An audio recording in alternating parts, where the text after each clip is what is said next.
Hi ಎಲ್ರಿಗೂ ನಮಸ್ಕಾರ, welcome back to my channel. ನಾನಿವತ್ತು ತುಂಬಾ ಸಿಂಪಲ್ಲಾಗಿ ತುಂಬ ರುಚಿಯಾಗಿ ವಾಂಗಿಬಾತ್ ಮಾಡ್ತಾಯಿದ್ದೀನಿ.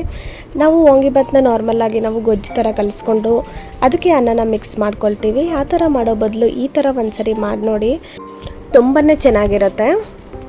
ಇದನ್ನು ಮಾಡೋದಕ್ಕೆ ನಾನು ಒಂದು 4ರಿಂದ 5 ಟೇಬಲ್ ಸ್ಪೂನ್ ಆಗೋಷ್ಟು ಎಣ್ಣೆನ ಹಾಕ್ಕೊಂಡು ಸ್ವಲ್ಪ ಪಲಾವ್ ಎಲೆ ಹಾಗೆ ಸ್ವಲ್ಪ ಸಾಸಿವೆ ಹಾಕ್ಕೊಂಡಿದ್ದೀನಿ. ಹಾಗೆ ಸ್ವಲ್ಪ ಒಂದು 1/4 ಟೇಬಲ್ ಸ್ಪೂನ್ ಆಗೋಷ್ಟು ಜೀರಿಗೆ, 2 ಏಲಕ್ಕಿ ಹಾಗೆ ಚಕ್ಕೆ, ಸ್ವಲ್ಪ ಲವಂಗ ಸ್ವಲ್ಪ, ಇದಿಷ್ಟು ಹಾಕ್ಕೊಂಡಾದ್ಮೇಲೆ ನಾನು ಸ್ಲೈಸ್ ಆಗಿ ಕಟ್ ಮಾಡಿರುವಂತಹ ಈರುಳ್ಳಿ ಹಾಕ್ಕೊಳ್ತಾ ಇದ್ದೀನಿ.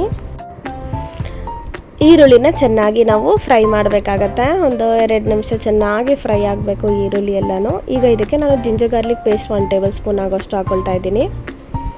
ಹಾಕ್ಬಿಟ್ಟು ಚೆನ್ನಾಗಿ ಮಿಕ್ಸ್ ಮಾಡ್ಕೊಬೇಕು. ಹಸಿ ವಾಸನೆ ಎಲ್ಲ ಹೋಗಬೇಕು, ಅಲ್ಲಿವರೆಗೂ ಫ್ರೈ ಮಾಡಬೇಕಾಗತ್ತೆ. ಈಗ ನಾನು ಒಣಗಿರೋ ಬಟಾಣಿನ ರಾತ್ರಿನೇ ನೆನೆಸಿಟ್ಟಿದ್ದೆ, ಸೊ ಅದನ್ನು ನಾನು ಬೆಳಿಗ್ಗೆ ಚೆನ್ನಾಗಿ ತೊಳೆದುಬಿಟ್ಟು ಹಾಕ್ಕೊತಾ ಇದ್ದೀನಿ. ನೀವು ಹಸಿ ಬಟಾಣಿ ಇದ್ದರೆ ಡೈರೆಕ್ಟಾಗಿ ಹಾಕ್ಕೊಬೋದು.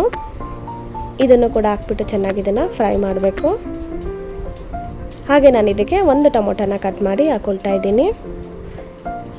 ನಾವು ಮತ್ತು ಹುಣಸೆ ಹಣ್ಣಿನ ರಸ ಕೂಡ ಹಾಕ್ತೀವಿ, ಸೊ 1 ಟೊಮೊಟೊ ಹಾಕಿದ್ರೆ ಸಾಕಾಗತ್ತೆ. ಇದಿಷ್ಟನ್ನು ನಾವು ಚೆನ್ನಾಗಿ ಫ್ರೈ ಮಾಡ್ಕೊಬೇಕು.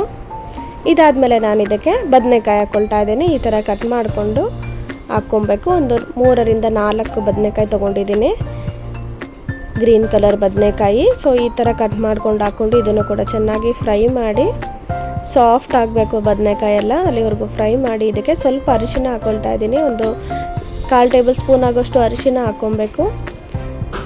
ಹಾಕ್ಕೊಂಡು ಚೆನ್ನಾಗಿ ಮಿಕ್ಸ್ ಮಾಡ್ಕೊಳ್ತಾ ಇದ್ದೀನಿ. ಹಾಗೆ ಇದಕ್ಕೆ ನಾನು 1-2 ಹಸಿಮೆಣಸಿನ್ಕಾಯಿ ಹಾಕ್ಕೊಳ್ತಾ ಇದ್ದೀನಿ.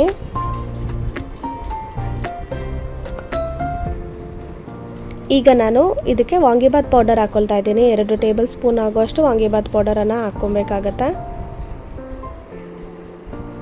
ನಿಮಗೆ ಇನ್ನೂ ಖಾರ ಕಡಿಮೆ ಅಂತ ಅನ್ಸಿದ್ರೆ ಸ್ವಲ್ಪ ಚಿಲ್ಲಿ ಪೌಡರ್ ಒಂದು 1/4 ಟೇಬಲ್ ಸ್ಪೂನ್ ಆಗುವಷ್ಟು ಇದಕ್ಕೆ ಆ್ಯಡ್ ಮಾಡ್ಕೊಬೋದು. ನಾನೊಂದು 2.5 ಟೇಬಲ್ ಸ್ಪೂನ್ ಆಗುವಷ್ಟು ವಾಂಗಿಬಾತ್ ಪೌಡರನ್ನು ಹಾಕ್ಕೊಂಡಿದ್ದೀನಿ.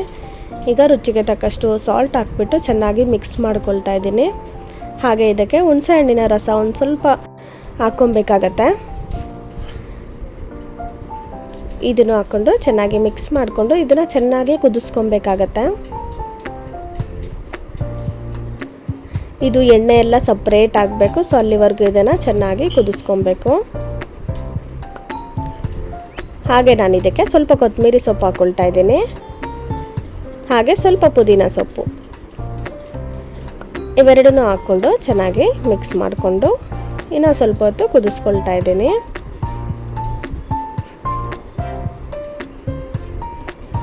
ಈಗ ನಾನು ಅಕ್ಕಿ ಎಷ್ಟು ಹಾಕ್ತೀವೋ ಅದರ 2 ಪಟ್ಟು ನೀರನ್ನು ಹಾಕ್ಕೊಳ್ತಾ ಇದ್ದೀನಿ.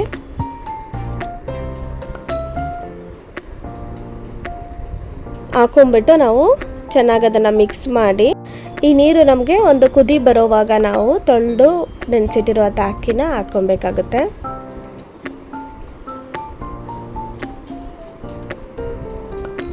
ಹಾಕ್ಕೊಂಡು ಚೆನ್ನಾಗಿ ಮಿಕ್ಸ್ ಮಾಡಿ ನಾನು ಕೊನೆಯಲ್ಲಿ ಒಂದು 2 ಟೇಬಲ್ ಸ್ಪೂನ್ ಆಗೋಷ್ಟು ತುಪ್ಪನ ಹಾಕ್ಕೊಳ್ತೀನಿ ಇದಕ್ಕೆ.